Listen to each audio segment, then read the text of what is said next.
Welcome to the Flying Reporter Pilot Briefing Podcast, your roundup of the key aviation information that you need to keep on top of your flying. In these updates, I bring you news and information from the UK Aviation Regulator, changes to policy and law, I look into recent air accident investigation findings and note any themes coming out of the AirProx board.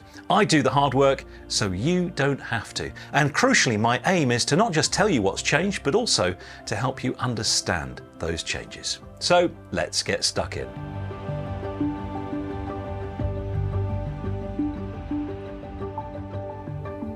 On today's pilot briefing, we talk about a potential threat to the safety of your flight that often isn't shown on the aviation charts. How up to date is your radio telephony? Another iteration of the UK's radio telephony manual has just come out, but is your RT still compliant? What's changed since you last read CAP 413? And it seems that housing developers aren't the only threat to our dwindling number of GA airfields. A new issue is looming on the horizon.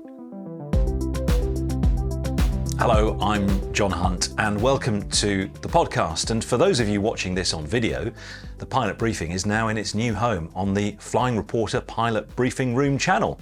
If you're not subscribed to this channel yet, please go ahead and do that now to make sure you don't miss out on one of my updates. The reason why it's now here and not on the main channel, it's an algorithm thing, a YouTube algorithm thing, and it would take me quite a long time to explain.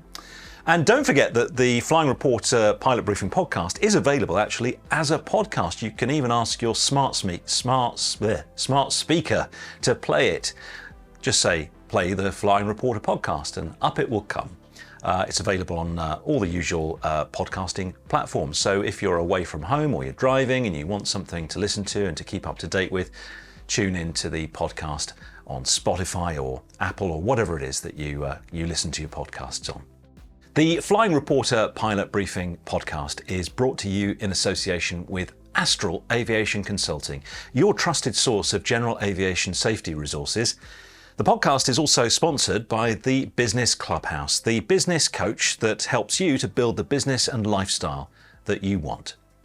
So let's start today with a lesser known and probably misunderstood hazard to the safety of your flights. And there's a chance that you've actually put yourself at risk without even knowing it. We worry a lot at the moment about drones. Generally speaking though, most drones being flown around are pretty lightweight, about 250 grams at most. And most of these should be flying below 400 feet. Those that are a potential hazard to aviation are generally notified through the NOTAM system. But what if I told you that there were other unmanned objects weighing as much as 150 kilograms, buzzing around the sky as high as 1,500 feet. And they're not NOTAM'd, nor are these sites where these fly from on the aeronautical charts. I suspect you're a bit surprised, because I was. Well, we're talking here about model aircraft. And let me say at this point, I really absolutely am not against model aircraft flyers, or drones. As it goes, I fly a drone myself, so I really am not against it. The reason why I'm talking about this today is because the director of the UK AirProx board has just raised the issue.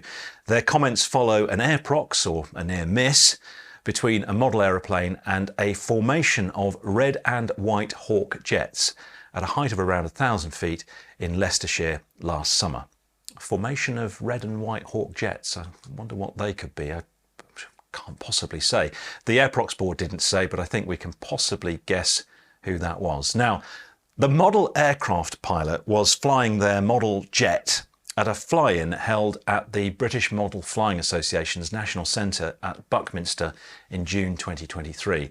The formation of Hawk jets were on a routine transit flight from Waddington to Shawbury. There was a NOTAM in place, warning of a UAS swarm. That's kind of a drone of swarms. A drone of swarms? A swarm of drones, up to a height of 600 feet. The pilot of the Hawk, or their representative, actually telephoned the number on the NOTAM and was told by the person at the end of the phone that the activity NOTAM'd wasn't taking place that day. They were, though, advised to check another NOTAM that supposedly reported the flight of model aircraft at the same location. However, that NOTAM had expired 2 weeks earlier. At 13:48 UTC which is about 10 to 3 in the afternoon, British summertime, as the jet model aircraft was flying east at 1,000 feet. An observer on the ground alerted the pilot to the formation of hawk jets heading in an opposite direction and at about the same height. The observer shouted to the model aircraft pilots, telling them to get down low. The pilot forced their model aircraft into a steep, almost vertical dive down to a height of about 50 feet. As they did so, they then saw the rear of the Hawk formation pass. The model aircraft pilot believed that the two aircraft missed each other by 100 feet vertically and 400 meters horizontally, which is darn close. The formation of Hawk jets were unaware of the near miss until they were contacted some days later, I would have assumed, by the Airprox board. Now, it turns out that the NOTAM about the model aircraft activity was not renewed when it expired in compliance with the UK NOTAM rules, because the location of the model aircraft site is permanently listed in the AIP. So stuff that is in the AIP permanently apparently shouldn't be reiterated or reminded in NOTAMs. And because model aircraft sites aren't shown on the VFR charts to avoid clutter, pilots would have absolutely no way of knowing about this hazard unless they had read the AIP from cover to cover. And of course, we all do that.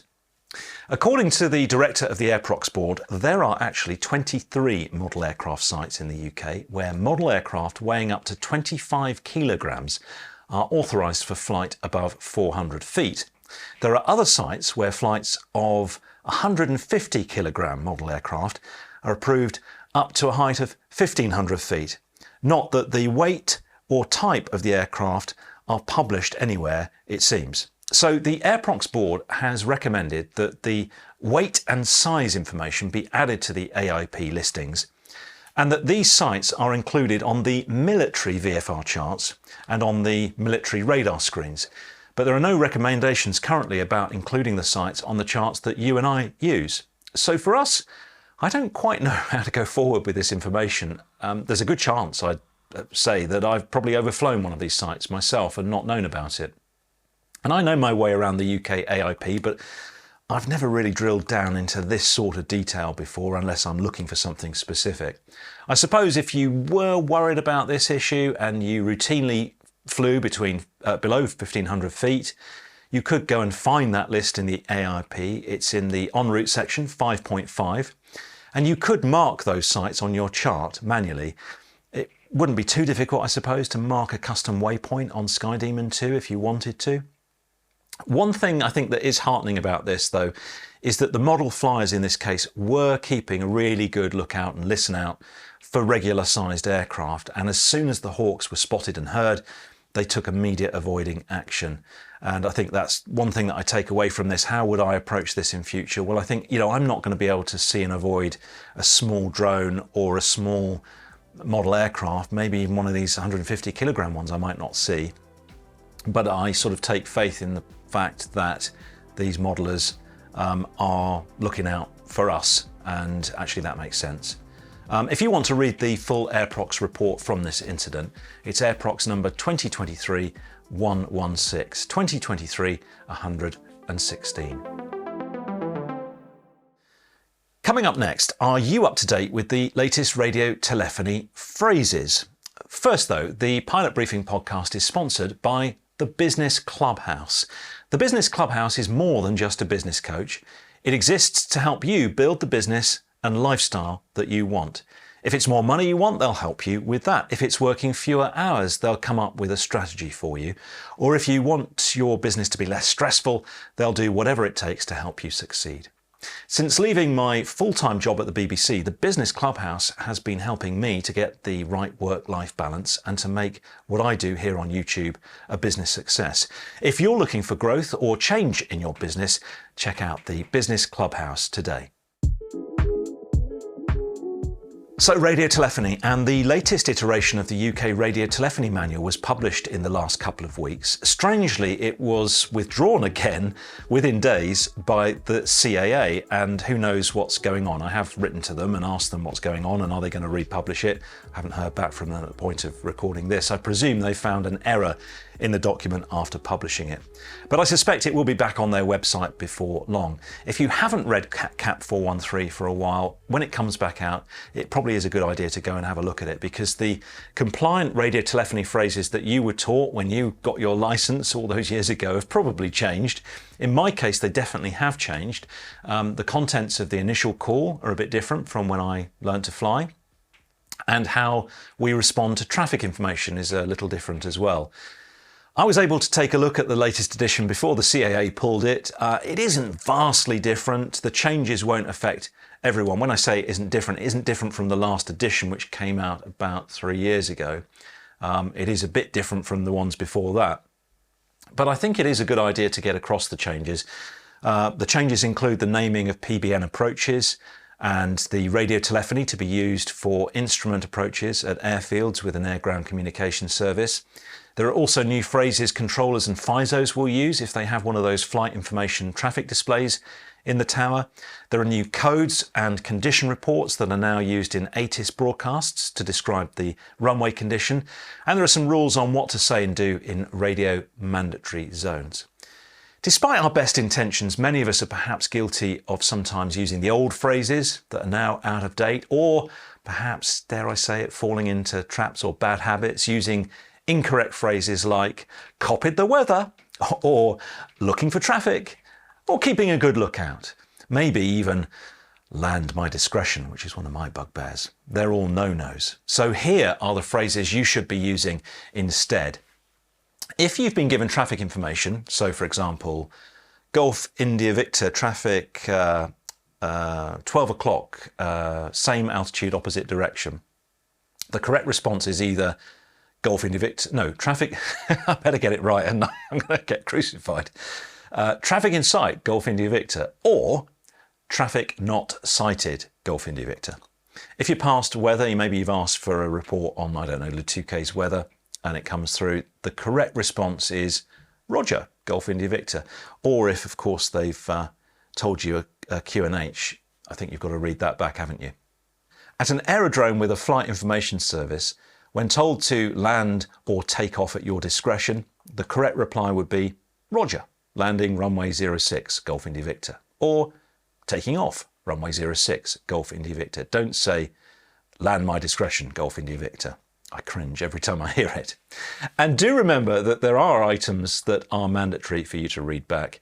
I mentioned altimeter settings just now, but I regularly hear pilots on LARS frequencies, especially Farnborough radar, being reminded to read back the type of service they've been given, i.e. a basic service or a traffic service. Very often, you know, some of those clearances to cross controlled airspace can be quite long, or the response to your initial call can be quite long, and you forget that, you know, you've got the squawk code, the altimeter setting, you know, remain outside controlled airspace, basic service, quite a lot of information, and so often pilots forget to read back the service they've been given, and Farnborough radar particularly are very hot on that, and they will certainly tell you if you haven't read back the service you've been given. So, like I say, I know that I've let my RT slip a little in recent years. Nigel up at Anglian Flight Centres is always tearing me off a strip about my radio telephony, and I thought I was quite good. If you're starting to fall into bad habits too, go and look up CAP 413 for yourself. But make sure that you are reading the current version, edition 24. Like I say, it's been pulled at the time of me recording this. The CAA has pulled it for some unknown reason. I'm sure it will be back soon, probably by the time this video goes out. So go and look up CAP 413 edition 24. As you know, these pilot briefings are made in association with Astral Aviation Consulting, the CAA's provider of safety resources and workshops for general aviation pilots. And there's another workshop coming up that you might be interested in. It's a good one. On the 20th of March, the Astral team is running a free online session on practice forced landings. Chris, Matt and Nigel will explore the nuances of practice forced landings, or PFLs as they're known, how to handle them, what examiners look for on the test, and to get some top tips from the team. These workshops are very popular and they're brilliant. Sign up for the free workshop using the link on your screen or in my show notes or video description, or just go and visit the Astral Aviation Consulting website and click on upcoming events.